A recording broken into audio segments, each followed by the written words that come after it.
ఇండియాలోనే #1 varicose veins hospital Avis vascular centre. నమస్తే రమగారు. నమస్తే జయ. రమగారు, దెయ్యాలు, భూతాలు, పిశాచాలు ఇలాంటి కథలు చెప్తారు కదా, ఏదైనా ఒకటి. దయ్యాలు భూతాలు కాకుండా యక్షుల కథ చెప్తాం. పూర్వమట సింధు దేశపు రాజుగారికి 2 కుమారులు ఉండేవారు. సంజీవకుడు, జీవకుడు. చాలా బుద్ధిమంతులు. ఇద్దరు సమానమైన పరాక్రమాలు అవి కలిగిన వాళ్ళు. వాళ్ళిద్దరు ముందు నుంచి ఒకే వస్తువుకు పోటీ పడే గుణం కలిగి ఉన్నవాళ్ళు. రాజుగారికి పెద్ద కొడుకైన సంజీవకుడు అంటే ఇష్టం. అతను బాగా యుద్ధ విద్యలు నేర్చినవాడు, సమర్థుడు, తెలివైనవాడు. జీవకుడు కూడా మంచివాడే. ఇతనికి యుద్ధ విద్యలు అవి వచ్చు. కానీ సంజీవకుడు అంత బ్రైట్ కాదు బహుశా. కానీ జీవకుడు చాలా సమయస్ఫూర్తి అవి కలిగినవాడు, తెలివిగా ఉండేవాడు. పెద్ద అబ్బాయి కంటే చిన్న అబ్బాయి తెలివైనవాడు, పెద్ద అబ్బాయి బలశాలి. అయితే వీళ్ళిద్దరిలో రాజుగారికి పెద్ద అబ్బాయి అంటే ఇష్టం. తన తర్వాత రాజ్యానికి వస్తాడని, బాగా యుద్ధ విద్యలు అవి తొందరగా నేర్చుకున్నాడని, అలా కొంచెం ఒక పెద్ద పిల్లల మీద ప్రీతులు కనపడుతూ ఉంటాయి. అవునండి. వీళ్ళకు ప్రధానమంత్రి గారు ఒక ఆయన ఉన్నాడు. ప్రధానమంత్రి గారికి వాసంతిక అని ఒక కూతురు ఉంది. ఈ అబ్బాయిలు ఇద్దరు వెంటనే 1 సంవత్సరం గ్యాప్తో పుట్టిన వాళ్ళు. వాసంతికి వీళ్ళకంటే కొద్దిగానే చిన్నది, కానీ చిన్నప్పటి నుంచి కలిసి ఉన్నారు. ఈ 2 అబ్బాయిలకి వాసంతికని పెళ్లి చేసుకోవాలని ఉంది. రాజుగారు తేల్చుకోలేకపోయారు, మంత్రి గారు తేల్చుకోలేకపోయారు. ఏమన్నారు, మీలో ఎవరో ఒకళ్ళు ఊరుకుంటే రెండో వాళ్ళకి అమ్మాయి నుంచి పెళ్లి చేస్తానన్నాడు. వాళ్ళిద్దరూ తగ్గేదేలే అన్నారు. తగ్గల. అయితే ఏమైంది, సరే పట్టాభిషేకం చేసే సమయం దగ్గరకు వస్తుంది, వివాహం కావాలి. వివాహానికి ఒక పోటీ పెడదాం అనుకున్నారు. ఏం పెడదాం పోటీ? సరే ఏమన్నారు, కోట గోడెక్కి రాజకుమారులు ఇద్దరు చెరుకో బాణము వేయాలి. ఎవరి బాణం ఎక్కువ దూరం పోయిందో వాళ్ళకి వాసంతికినిచ్చి వివాహం చేస్తారు, పట్టాభిషేకం చేసేస్తారు. సరే అబ్బాయిలు ఇద్దరు బాణం వేశారు. కోట గోడ దాటి రాజవీధులు దాటి పడింది సంజీవకుడి బాణం. యువరాజు బాణం దొరికింది, ఇక్కడ దొరికింది అన్నారు. దూరంగా కనపడింది. జీవకుడు వేసిన బాణం అసలు కనపడలా. అది ఎక్కడికి వెళ్ళిపోయిందో మరి. వెళ్ళిపోయింది కాబట్టి అది దూరం వెళ్ళింది అనుకోవడానికి వీల్లేదు. అది ఎక్కడో పడిపోయింది, కనపడలా. కాబట్టి పోటీ విరమించేసినట్టు, సంజీవకుడే గెలిచినట్టు ప్రకటించేశారు. వాసంతికనిచ్చి వివాహం, పట్టాభిషేకం. ఈ పెళ్ళి పట్టాభిషేకం సందట్లో జీవకుడిని ఎవ్వరూ పట్టించుకోవాలి. ఈ జీవకుడికి ఆశ్చర్యం వేసింది. అన్నయ్య డెఫినెట్గా నాకంటే బాగా వేస్తాడు, నాకు తెలుసు. కానీ నాది కూడా ముందో వెనకో ఎక్కడో పడి ఉండాలిగా బాణం, ఎందుకు కనపడలేదు అది అని చెప్పి వీళ్ళంతా పట్టాభిషేకం హడావిళ్లలో ఉంటే అతను తను బాణం వేసిన దిక్కుగా నడిచి వెళ్ళాడు. ఎంతో దూరం వెళ్ళిపోయాడు. కనీసం ఒక 70 ఆమడలు నడిచాక ఒక కొండ వచ్చింది. అక్కడ ఇతనికి తన బాణం దొరికింది. ఆశ్చర్యపోయాడు. ఏమిటి ఇంత దూరమా, నాకు అంతుందా? లేదే. కానీ ఇతను ఒకటి ఏం గమనించాడు, ఇప్పుడు ఇతను మనం ఇటు నుంచి బాణం వేసామనుకో, మూలిక ఎటు వెళ్తుంది, మూలిక ఎక్కడ ఉండాలి, అటు ఉండాలి అంతే కదా. ఆ మూలుకు ఇడు తిరుగుంది. ఎవరైనా చేత్తో పుచ్చుకొచ్చి పడేశారా ఇక్కడ? ఎట్లా వచ్చింది ఇది ఇక్కడికి? వస్తే వచ్చింది, ఇటుందేంటి మూలుకు? పోనీ నేనే వేశానంటే అటు ఉండాలిగా. అలాగని ఆలోచిస్తూ ఇతను ఆ బాణాన్ని చేత్తో పుచ్చుకుని ఆ కొండకి దగ్గరగా వెళ్ళేసరికల్లా అతనికి ఆ కొండలో ఒక తలుపు కనపడింది. కొండకి తలుపు ఉంటుందా ఎక్కడైనా? ఆశ్చర్యపోయాడు. ఏంటిది ఇట్లా తలుపు? ఆ కొండ అప్పుడు ఇంకా దగ్గరికి వెళ్ళేసరికి కొండ ఇట్లా విచ్చుకుంటున్నట్టు తెలిసింది. ఆ మధ్యలో ఉంది ఆ తలుపు. అతను ఆ తలుపుని తోసాడు. తోస్తే లోపల ఒక మహానగరం ఉంది. ఎంత పెద్దదో, ఎన్ని తోటలు ఉన్నాయో, ఇళ్ళు, వాకిళ్ళు, మేడలు, దగదగాయమానంగా మెరిసిపోతున్న గోపురాలు, శిఖరాలు ఎంత బాగున్నాయో.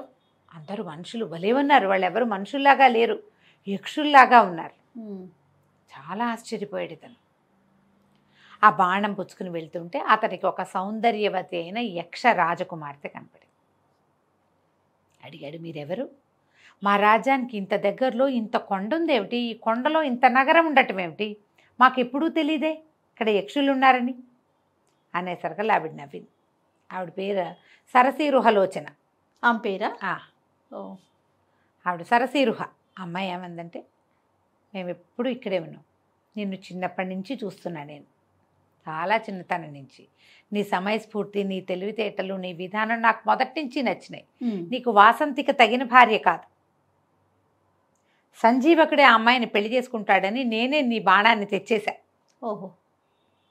చిన్నప్పటి నుంచి నిన్ను గమనిస్తున్నాను నేనంటే ఇతను ఆశ్చర్యపోయాడు. నువ్వు యక్షకన్యకవు కదా, నన్ను ఎందుకు చూస్తున్నావు నువ్వు అంటే, నాకు నువ్వు నచ్చావు, మాకు కావాల్సిన వాళ్ళని మేము పెళ్లి చేసుకోవచ్చు, మా నాన్న మా వాళ్ళు ఏం కాదనరు అని నువ్వు నాతోటే ఉండిపోమంది. ఈ అమ్మాయిని చూస్తే వాసంతికి ఎందుకు పనికిరాదు దీని ముందు. ఈ సరసేరు హాయి అమ్మాయి ఏమో ఇది కదా, మరి యక్షిణి కదా, ఆ యక్షలోకంలోనే ఉండిపోయాడు. వాళ్ళు ఈ అబ్బాయిని చాలా చేశారు, గౌరవించారు, మర్యాద చేశారు, బోల్డన్ని అతిథి మర్యాదలు చేశారు, ఫుడ్స్ రకరకాలు. అక్కడ ఉన్నవి ఏమిటి, ఆ నగలు ఏమిటి, ఆ నాణ్యాలు ఏమిటి, ఆ కిరీటాలు ఏమిటి, ఆ స్నానాలు ఏమిటి, ఆ స్నానం చేయించే విధానం ఏమిటి, ఆ ఈత కొలనులు ఏమిటి, అబ్బో అసలు చెప్పలేమన్నమాట. ఆ నగర సౌందర్యము, ఆ పట్టణం ఇది మామూలుగా లేదు. ఎన్నాళ్ళో ఉండిపోయాడు. ఆ అమ్మాయినిచ్చి పెళ్లి చేసేశారు ఈ సరసీరుహని ఇతనికి, ఈ జీవకుడికి. జామని ఉన్నారు. ఒక 2 నెలలు అయ్యాక ఇతనికి కొత్త ఈ హడావిడి అన్నీ తగ్గిపోయి అంతా అలవాటు అయ్యాక నాన్న అన్నయ్య గుర్తు రావటం మొదలుపెట్టారు.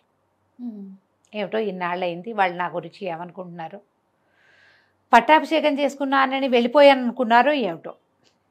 ఒక్కసారి వెళ్ళి నాన్నని చూద్దాం, అన్నయ్యని చూద్దాం, వాసంతికి ఎట్లా ఉందో, రాజ్యం ఎట్లా ఉందో, అమ్మ ఎట్లా ఉంది, ఏ ఊహలు వచ్చినాయి. కొంచెం దిగులు పడ్డాడు.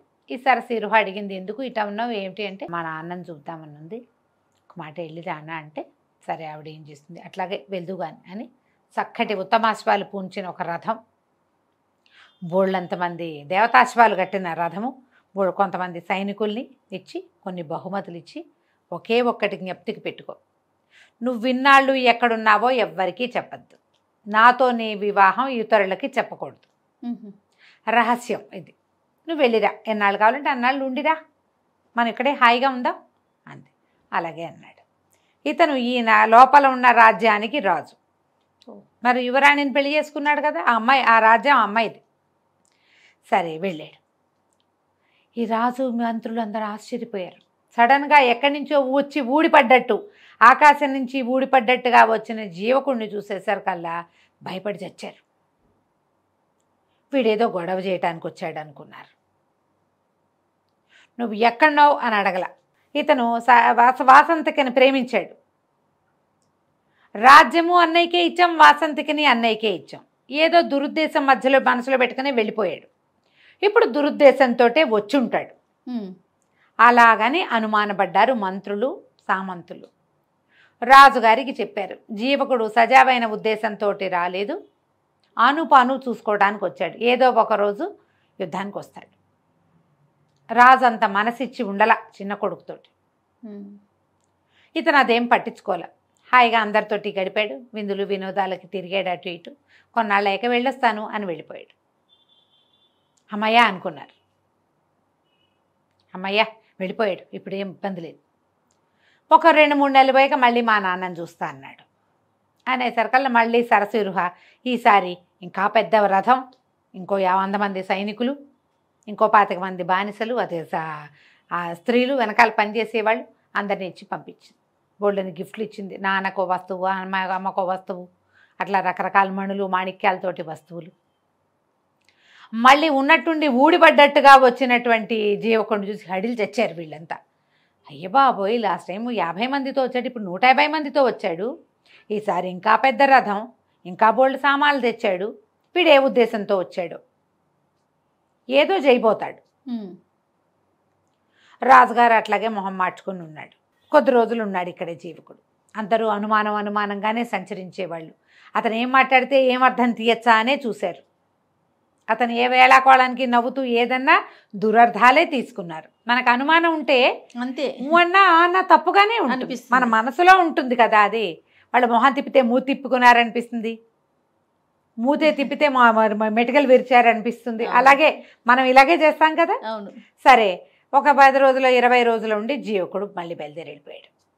వీళ్ళు ఊపిరి పీల్చుకున్నారు. రాజ్యంలో వాళ్ళంతా, మంత్రులు, మా సైన్యాధిపతి, రాజుగారు అందరూ ఊపిరి పీల్చుకున్నారు. సరిగ్గా 6 నెలలకి మళ్ళీ వచ్చాడు. ఈసారి పెద్ద సైన్యాన్ని ఇచ్చింది భార్య. మరి ఇప్పుడు ఇక్కడ బలపడుతున్నాం, ఇక్కడ బాగున్నాం, మనం మంది చూపించాలి కదా.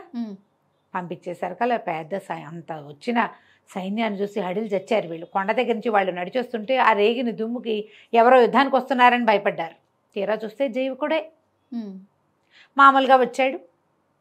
సరే, అప్పుడు వీళ్ళు ఏమనుకున్నారు, వీడికి ఏదో సహాయం లభిస్తోంది, ప్రతిసారి సైన్యం పెరుగుతోంది, వీళ్ళందరూ మామూలు మనుషుల్లాగా లేరు, వీడికి ఏదైనా దైవికమైనది లభించిందా, గంధర్వులో, యక్షులో, కిన్నర్లో, కింపురుషులో, రాక్షసులో, ఏమైనా పిశాచగణాలో ఏవో హెల్ప్ చేస్తున్నాయి. అందుకని ఎక్కడా లేని విడ్డూరమైన ఒక గిఫ్ట్ అడగండి జీవకుడిని, ఈసారి వచ్చినప్పుడు తెమ్మని. తెచ్చాడా, యక్షులతో ఎవరిదో సహాయం లభించినట్టే వీడికి అనేసరికల్లా సరే ఏం చేశాడు తండ్రి, బాగా ఆలోచించి మంత్రిని అడిగాడు సలహా. ఏం అడగమంటావంటే, ఎక్కడికైనా వెళ్ళినప్పుడు, వేటకి వెళ్ళినప్పుడు సైన్యం అంతా తలదాచుకునేందుకు ఒక డేరా, ఒక గొడుగు కావాలి. ఆ గొడుగు అరిచేతిలోనే పట్టాలి. అలాంటి గిఫ్ట్ ఏదైనా పట్టుకురమ్మని. జీవకుడికి అర్థం కాదు. తండ్రి అడిగాడు కదా, తీసుకుపోయి భార్యకి చెప్పాడు.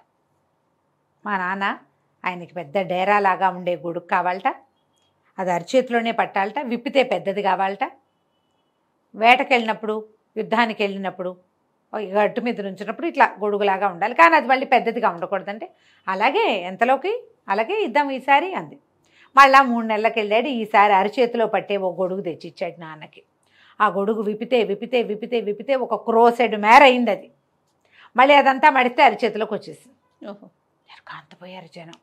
అయ్యో బాబోయ్, ఇంకేమైనా ఉందా, వీడికి యక్షులదే సహాయం లభించింది, ఏదడితే అది చేసేస్తున్నాడు, వీడు అడిగితే చేసేస్తున్నాడు, రేపొద్దున ఉట్టుడియంగా వచ్చి పడిపోతాడు, రాజ్యం లాగేసుకుంటాడు. వాళ్ళు ఎందుకు ఊరుకుంటారు యక్షులు? వీడి తండ్రి అడిగినట్టు తెచ్చిచ్చేసాడు. అప్పుడు ఏమన్నారు, ఒక బలశాలైన వాడొకడు పక్కన రక్షణగా ఉండటానికి, యుద్ధంలో సహాయం చేయటానికి, ఎంతమందినైనా ఎడం చేత్తో కూల్చేయగలిగిన ఒక బలశాలని తీసుకురమ్మని అడగమన్నారు. అడగమనేసరికల్లా జీవకుడు సరేనన్నాడు. ఏముంది, 6 నెలలకి 3 నెలలకి నాన్నని చూడ్డానికి వస్తున్నా, ఆయన ఏదైనా అడిగితే యక్షిని మన భార్య ఇస్తుంది అనుకున్నాడు. వెళ్ళి అడిగాడు. సరసిరుహంది, ఇది మంచిది అడగలా మీ నాన్న, ఇది మంచిది కాదు, ఇది సమస్యలకు దారితీస్తుంది. కానీ మా నాన్న అడిగాడు కదంటే, అలాంటి మనిషి ఉన్నాడు, మా అన్నయ్యే, కానీ అతను ఉద్రేకి, అతనితో పని ఎలా అవుతుందో మనకు తెలియదు, మీ నాన్న అడిగాడు కాబట్టి పంపిద్దాం అని చెప్పి జీవకుడు ఇక్కడే ఉన్నాడు. ఈ సరసిరుహ వాళ్ళ అన్నయ్య ఒక మహాయక్షుడిని ఒకడిని పంపించారు. అతను నడిచొస్తుంటే ఈ లోపల ఏమైంది, ఈ మనిషిని పంపడానికి ముందు ఒక వెనకాల ఒక గూఢచారిని పంపించారు. వీళ్ళు ఎక్కడికి వెళ్ళారో వెళ్తున్నారో చూడమని. సైన్యం అంతా వచ్చింది కదా ఇతనితో, ఈ గుంపంతా ఎక్కడికి పోతున్నారో చూడమంటే కొండ దాకా వెళ్ళి మాయమైపోయారని చెప్పాడు వాడు. కొండలో తలుపు ఉంది, జీవకుడు చూశాడు. కాకపోతే సరసిరుహకి ఒక పద్ధతి ఉంది, ఆ అమ్మాయి ఎవరికి అది చూపించదలుచుకుంటే వాళ్ళకే ఆ తలుపు కనపడుతుంది. జీవకుడికి చూపించదలుచుకుంది కాబట్టి చూపించింది, సైనికుడికి చూపించదలుచుకోవాలి, వాడెవడో ఆవిడకి తెలియదు, జీవకుడు వస్తున్నాడని తలుపు చూపించింది. ఇక్కడ ఆవిడ ఆసక్తి లేక, ఆవిడకి తెలియక ఈ తలుపు వాడికి కనపడలా. వాళ్ళు ఆ తలుపులోకి వెళ్ళటాన్ని వాడు మాయమైపోవటంగా భావించాడు. అంటే గ్యారంటీగా యక్షులదే సహాయం. ఎప్పుడో ఒకరోజు రాజ్యాన్ని కబళించేస్తాడు జీవకుడు. యక్షులు వచ్చి మన రాజ్యంలో పేటేసుకుంటారనే నమ్మారు వాళ్ళు. అందుకని ఈ మహాకాయుడిని అడిగారు. ఈ మహాకాయుడిని వీళ్ళు పంపించారు. అతను భూమి అదిరేలాగా అడుగులు వేస్తూ దాదాపుగా ఒక 14 అడుగుల ఎత్తు, ఆ ఎత్తుకు తగిన లావు, ఓ 15 మంది 20 మంది బలాఢ్యులైన వాళ్ళు మాత్రమే ఎత్తగలిగిన ఒక పెద్ద గదని భుజం మీద వేసుకుని వెళ్ళాడు. భూమి ఎదిరిపోయేలాగా అడుగులు వేసుకుంటూ రాజుగారు ఎదురుకుండా నుంచినసరికి ఈ వెళ్తూ ఉంటేనే జనాలు హడిలిపోయి, కొంతమంది కళ్ళు తిరిగి పడిపోయి, కొంతమంది వాంతులు చేసేసుకుని గందరగోళ పడిపోతున్నారు రాజ్యంలో అంతా. అతను నడుస్తుంటే భూమి అదిరిపోతుంది. 12 అడుగులు వాడు నడిస్తే అటాగే ఉంటుంది కదా. మరి వెళ్ళి పెద్ద ఉరుము లాంటి గొంతుతో ఆజ్ఞాపించండి, ఏం చేయమంటారు అనగానే రాజు ఉణికిపోయాడు. నోట్లోంచి మాట రాలా. ఇతనికి ఏం చెప్పారు, వాళ్ళు అడిగింది చేయమని చెప్పారు. ఏమి అడగటల్లా వాళ్ళు ఉణికిపోతున్నారు. ఒళ్ళు మండిపోయింది మహాకాయుడికి. ఒళ్ళు మండటం ఏమిటి, అక్కడి నుంచి చేతిలో ఉన్న గద 2వ చేత్తో మార్చుకొని రాజుగారిని నెత్తి మీద ఏమి ఆజ్ఞాపించడం ఏమిటి అని ఒక మొటికాయ ముట్టాడు. కుప్పకూలిపోయాడు రాజు, నేల కతుక్కుపోయాడు. అంతే. ఇహ ఒకటే దెబ్బ. అది ఆయన పెద్ద సభ తీర్చున్నాడుగా, సభలో వాళ్ళంతా హాహాకారాలు చేయగానే ఏమిటి మీ గోల అని గదబెట్టి ఇట అన్నాడు. అనగానే మొత్తం అంతా పక్కకి కూలిపోయి మొత్తం జనం అంతా పోయారు. ఎవరు లేరు జనం సభలో. యువతల వెనకాల నుంచి చూస్తున్న వాళ్ళు ఉన్నారు. వాళ్ళంతా కేకలు పెట్టారు, శరణు శరణు శరణు అని అరిచారు. అరిస్తే ఇతను ఏమన్నాడు, ఈ రాజుకు సహాయం చేయమని మా మావమరిదైన జీవకుడు నన్ను ఇక్కడికి పంపించాడు.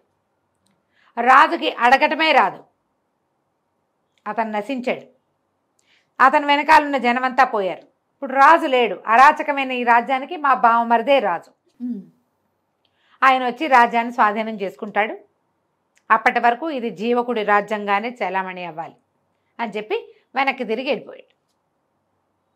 జరిగిందంతా విని జీవకుడిని ఎత్తి బాదుకుంటే అయ్యో మా నాన్న అని. ఏమై చెప్పింది సరసీరుహ, మీ నాన్న అందుకు పోలేదు, వాళ్ళకి ముందు నుంచి అనుమానమే నువ్వేం చేస్తావు అని. వాళ్ళ అనుమాన పిశాచే వాళ్ళని చంపేసింది. గొడిగడి ఉంచుకోవచ్చుగా. నువ్వు 10,000 మంది సైన్యాన్ని తీసుకెళ్ళావు, నీ 10,000 మందిని నా దగ్గర ఉంచమని అడగచ్చుగా మీ నాన్న. నువ్వు ఆ 10,000 మందితో ఏం చేస్తావో అనుకున్నాడు. ఇప్పుడు ఒక బలాఢ్యుడైన మనిషిని అడిగి వాళ్ళ చావు వాళ్లే కొని తెచ్చుకున్నారు. ఇక చేసేదేం లేదు, పద మన రాజ్యానికి వెళ్ళి మనం ఏలుకుందాం అని చెప్పి అయిపోయింది. ఇప్పుడు రాజ్యానికి ఆ రాజుగారికి రెండో పక్కన పెద్ద కొడుకు కోడలు అందరూ కూర్చున్నారు. మొత్తం అంతా పోయారు గుంపంతా, ప్రధానమంత్రితో సహా. వెనక నుంచి ఊళ్ళో నుంచి నడిచొచ్చి ఇతన్ని చూసిన వాళ్ళు మాత్రమే బతికున్నారు, అంటే ప్రజలు ఉన్నారు. సంజీవకుడు సరసీరుహ ఇద్దరు వెళ్ళి ఆ రాజ్యాన్ని వశం చేసుకుని సింధు రాజ్యాన్ని వాళ్లే హాయిగా పరిపాలించారు. తర్వాత కాలంలో యక్షులు ఆ రాజ్యంలో తిరుగుతూ ఉండేవాళ్ళు. ఎవరినైనా సరే వాళ్ళ అనుమానం భయపెట్టినట్టుగా నిజం భయపెట్టదు. అవును, నిజం సామాన్యంగా ఉంటుంది, అది నిప్పులాంటిదే. దాన్ని హ్యాండిల్ విత్ కేర్ సరిపోతుంది. అనుమానమో బడబాగ్ని, దాన్ని హ్యాండిల్ చేయలేం. ఎందుకంటే నీకు ఏం చేసినా అనుమానంగానే ఉంటుంది, రగులుతూనే ఉంటుంది, ఎప్పుడూ రగులుతూనే ఉంటుంది. నువ్వు అదే నీ దగ్గర చిన్న అగ్ని ఉంది నిజం, దాన్ని ఒక చిన్న ముంతలో పెట్టి కూడా నువ్వు కాపాడచ్చు. కరెక్ట్ అండి కదా, దాన్ని మనం ఏం చేయలేం, అదేం చేయదు మనని, అది మనని కాల్చదు, చక్కగా ఉంటుంది, మనం సంరక్షించాలంతే. అనుమానం ఏంటంటే అటటట పెరిగిపోతూ ఉంటుంది. ఆ పెరిగిపోయేది చివరికి మనం చంపేస్తుంది కదా, కంచికి మనం ఇంటికి. చాలా బాగుంది రమ్మగారు. నమస్తే. నమస్తే.